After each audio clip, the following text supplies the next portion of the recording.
Assalamualaikum warahmatullahi wabarakatuh. Halo anak-anakku kelas 6 yang hebat. Bagaimana kabar kalian hari ini? Semoga kalian selalu dalam keadaan sehat. Mari kita lanjutkan materi kita. Subtema 3 pembelajaran ke-1. Mari kita mulai ya. Anak-anak, bagaimana kita dapat bersaing di tingkat dunia tanpa meninggalkan kebudayaan lokal yang menjadi identitas bangsa Indonesia ya? Nah, anak-anak, globalisasi dan cinta tanah air. Globalisasi adalah masa di mana arus informasi begitu cepat menyebar ke berbagai belahan dunia. Kebudayaan dan gaya hidup dari berbagai penjuru dunia kemudian dengan mudah dapat kita ketahui. Kondisi tersebut akan memudahkan generasi Indonesia untuk meniru beragam kebudayaan asing tersebut. Berpikir global dan bertindak lokal adalah salah satu cara yang bisa dilakukan untuk tidak menjadi korban di era globalisasi. Setiap bangsa Indonesia, kita harus melestarikan nilai-nilai luhur budaya kita yang kemudian digunakan untuk dapat bersaing di tingkat dunia. Nah, anak-anak, di masa era globalisasi ini kita harus tetap selektif dalam memilah dan memilih budaya-budayaan luar yang masuk ke dalam Indonesia. Nah, kita tetap harus cinta produk Indonesia, harus cinta tanah air ya. Dan juga kita harus bisa mengharumkan nama-nama dari bangsa Indonesia kita. Nah, seperti apa? Seperti kita menghasilkan suatu karya. Nah, karya apa? Tergantung seperti kemarin Bapak Habibie menciptakan pesawat. Nah, di sini juga ada 2 anak SD anak-anak sudah mengharumkan nama Indonesia. Nah, kedua anak ini menciptakan lemari es tanpa listrik. Nah, biar tahu, mari kita baca ya info berikut. Ciptakan lemari es tanpa listrik, 2 siswa SD Semarang raih medali di Korea. Mengharumkan nama Indonesia di ajang World Creativity Festival yang diselenggarakan di Korea Advanced Institute and Technology atau KAIST di Daejeon, Korea Selatan. Arya Nardana Shariyendrar dan Sanika Putra Ramadan berhasil meraih medali perunggu karena membuat lemari es tanpa listrik. Alat yang dilombakan tersebut bahannya cukup sederhana, yaitu styrofoam bekas, pasir, dan air dingin. Lemari kotak dari styrofoam itu diotak-atik sehingga bisa menjadi lemari es dan bisa membuat sayuran bertahan hingga 7 hari. Arya mengatakan, awalnya ia mencari informasi di internet tentang penyimpanan buah dan sayur tanpa harus menggunakan lemari es listrik. Dari hasil cari-cari itu, ditemukan kalau pasir ternyata bisa menjaga suhu tetap stabil dalam waktu lama. Kebetulan di daerah kami banyak terdapat pasir sehingga memudahkan kami dalam melakukan percobaan, ujarnya. Penelitian dilakukan di rumah dan sekolah berhari-hari. Dari hasil percobaan diketahui buah dan sayur bertahan 6-7 hari, tegasnya. Info ini bersumber dari newsdetik.com. Nah, anak-anak, 2 siswa SD tersebut, Arya Nardana dan Sanika Putra tersebut, mereka menggunakan informasi internet dengan baik. Nah, mereka menggunakan informasi internet tersebut untuk menambah wawasan dan ilmu pengetahuan, sehingga kedua anak tersebut menghasilkan sebuah karya yang sangat luar biasa yang mengharumkan nama bangsa Indonesia sehingga meraih medali di Korea. Nah, anak-anak, sepatutnya kalian seperti kedua siswa tersebut harus menggunakan informasi-informasi yang luar biasa masuknya ke negara kita karena era globalisasi ini. Nah, dengan bijak. Nah, mana yang perlu kita tiru, yang perlu kita kembangkan. Jangan hanya menelan mentah-mentah, menerima dengan sebaik-baiknya. Nah, kita harus tahu mana yang harus kita gunakan, yang patut kita tiru dan patut kita tinggalkan. Dari pengalaman 2 siswa tersebut, kita mendapat ilmu pengetahuan jika kita bisa menghemat energi listrik dengan menciptakan atau menggunakan potensi yang ada di sekitar kita sebagai alternatif sumber energi. Nah, berbicara tentang energi alternatif, ternyata Indonesia juga sudah menggalakkan atau meluncurkan sebuah inovasi, yaitu tentang program Akademi Energi Surya pertama di Asia Tenggara. Mari kita baca teks eksplanasi ilmiah berikut tentang program Akademi Energi Surya di Asia Tenggara yang diluncurkan oleh Indonesia. Indonesia luncurkan program Akademi Energi Surya pertama di Asia Tenggara. Departemen Teknik Elektro Fakultas Teknik Universitas Indonesia atau FTUI meluncurkan Solar Academy pertama di Asia Tenggara, yaitu Institusi Pendidikan dan Pelatihan Tenaga Surya.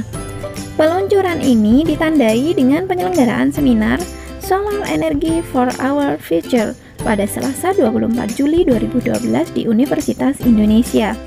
Seminar dihadiri oleh para pakar energi dari Jerman, wakil dari ASEAN, serta pemerintah selaku penentu kebijakan energi nasional.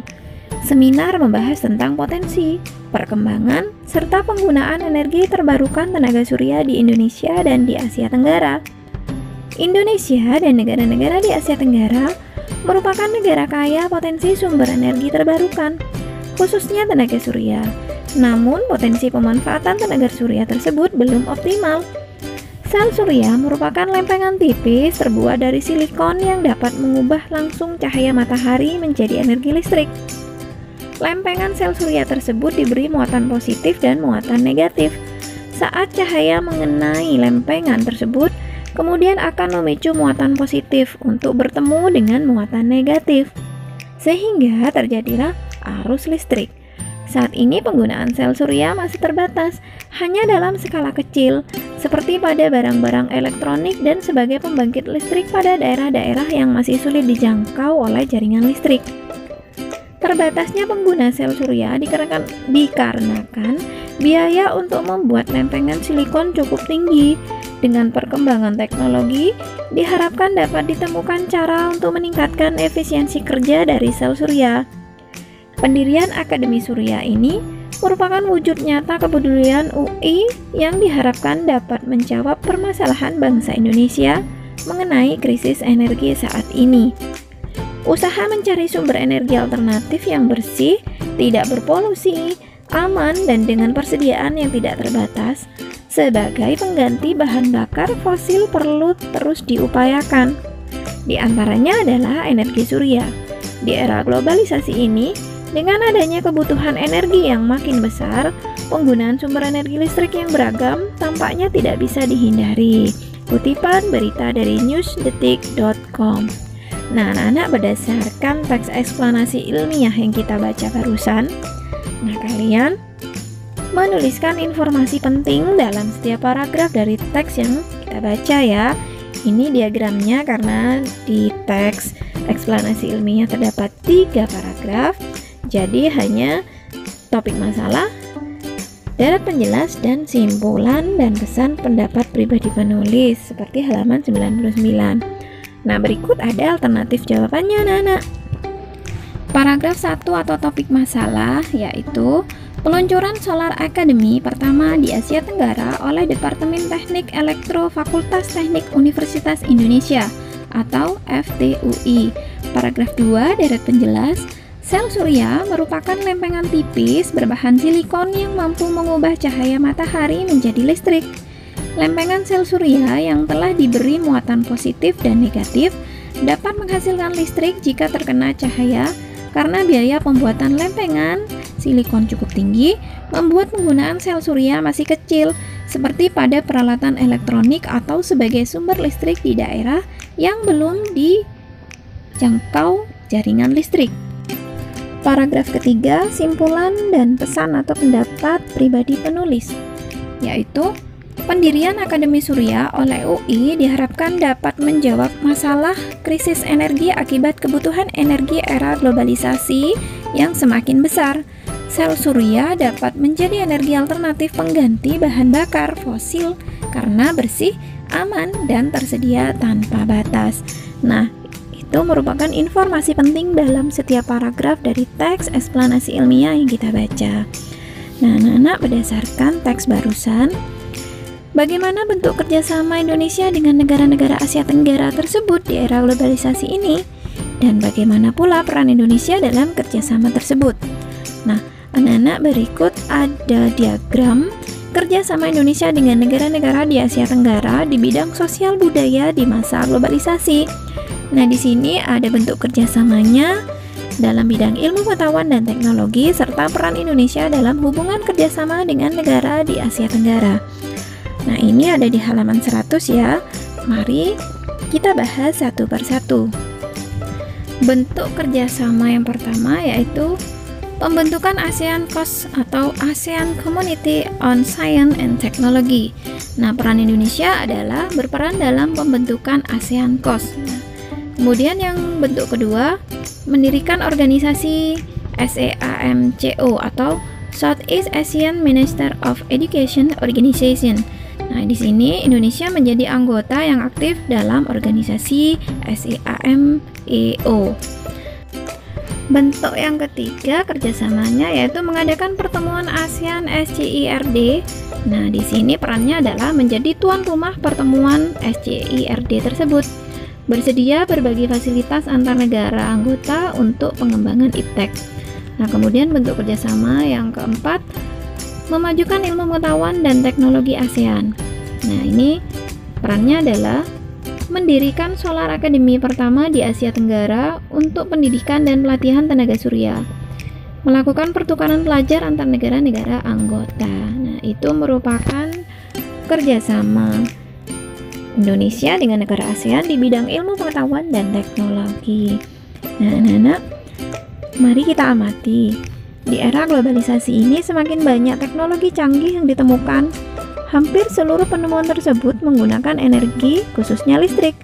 Namun, akhir-akhir ini, pasokan listrik semakin berkurang akibat semakin menipisnya sumber energi untuk memproduksi listrik seperti minyak bumi, gas, batu bara, dan panas bumi. Salah satu cara yang dapat kita lakukan adalah mencari sumber energi alternatif yang bersih, aman, bebas polusi, dan selalu tersedia tanpa batas. Salah satu bentuk energi alternatif tersebut adalah sel surya. Kamu telah membaca sedikit informasi tentang prinsip dasar dari cara kerja sel surya tadi di depan ya. Sekarang coba amati cara kerja panel listrik tenaga surya berikut. Nah, di sini ada gambar tentang panel surya. Nah, proses-prosesnya seperti apa sehingga menghasilkan energi listrik. Nah, berikut ini adalah proses panel surya memproses menjadi listrik, anak-anak. Proses panel surya. Ketika panel surya terkena cahaya matahari, muatan positif dan negatif pada komponen silikon panel surya akan bertemu. Hal ini kemudian menghasilkan energi listrik. Listrik dari panel surya akan mengalir menuju electric control system. Di dalam electric control system terdapat komponen berupa controller, baterai, dan inverter. Awalnya listrik yang menuju electric control system akan masuk ke controller untuk diatur tegangannya. Controller ini juga berfungsi untuk memutus arus listrik ketika baterai sudah penuh. Setelah dari controller, listrik kemudian disimpan pada baterai. Ketika digunakan, listrik pada baterai akan mengalir dahulu ke inverter untuk dinaikkan tegangannya menjadi 220 volt sehingga dapat digunakan untuk mengoperasikan peralatan elektrik maupun elektronik. Nah, itu adalah cara kerja panel listrik tenaga surya sehingga menghasilkan listrik yang bisa kita gunakan dalam kehidupan sehari-hari. Nah, membahas sel tenaga surya, nah itu merupakan sumber energi alternatif yang terdapat di bumi yang tidak akan pernah habis, anak-anak. Nah, kali ini kamu dapat tugas membuat energi listrik alternatif menggunakan buah dan umbi-umbian. Nah, di sini kalian harus siapkan bahan dulu. Pertama, alat dan bahannya adalah 1 kentang atau bisa diganti dengan lemon atau umbian yang lain. Kedua, lampu LED atau lampu bohlam kecil. Ketiga, kabel. Keempat, penjepit buaya. Kelima, lempengan tembaga. Keenam, lempengan seng.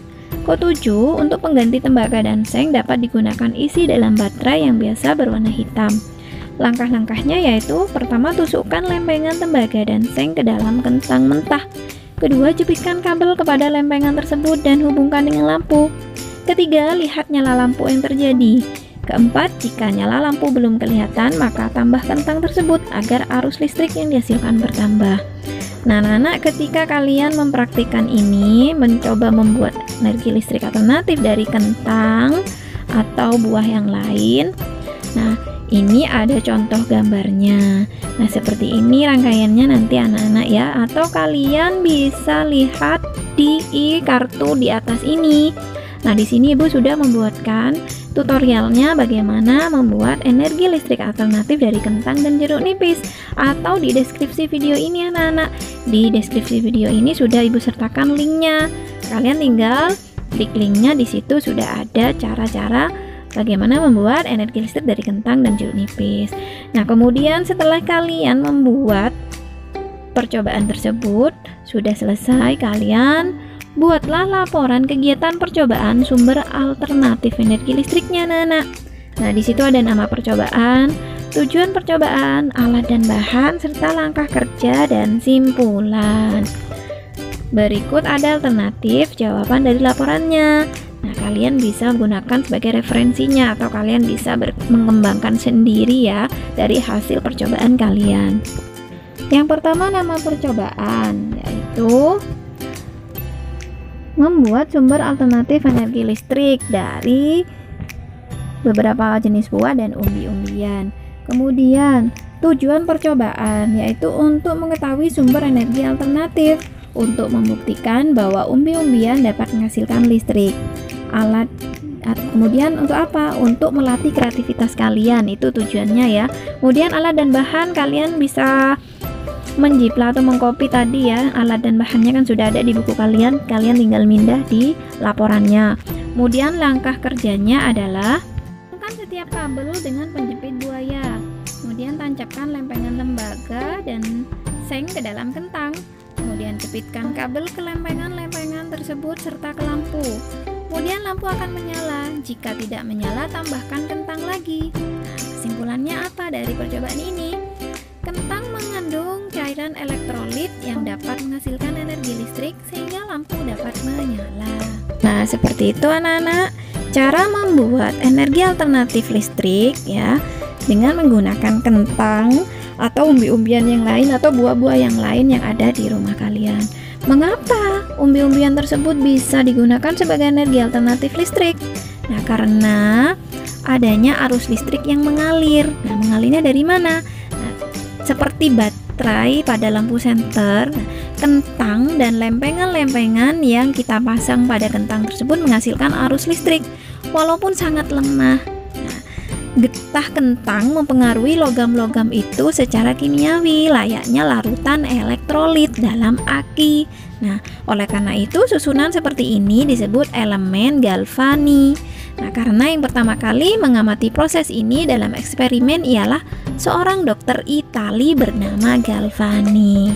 Wah, ilmunya sangat bermanfaat ya. Kita bisa membuat energi alternatif listrik menggunakan bahan-bahan yang ada di sekitar kita, dari umbi-umbian, dari buah. Nah, anak-anak, demikian pembelajaran hari ini, tema 4, subtema 3, pembelajaran ke-1. Terima kasih yang sudah mengikuti pembelajaran sampai selesai. Semoga ilmu yang kita dapat hari ini bermanfaat. Jangan lupa yang belum subscribe, like, subscribe, dan hidupkan notifikasi loncengnya agar kalian tidak ketinggalan pembelajaran selanjutnya. Sampai jumpa pada pembelajaran kedua anak-anak. Terima kasih. Wassalamualaikum warahmatullahi wabarakatuh.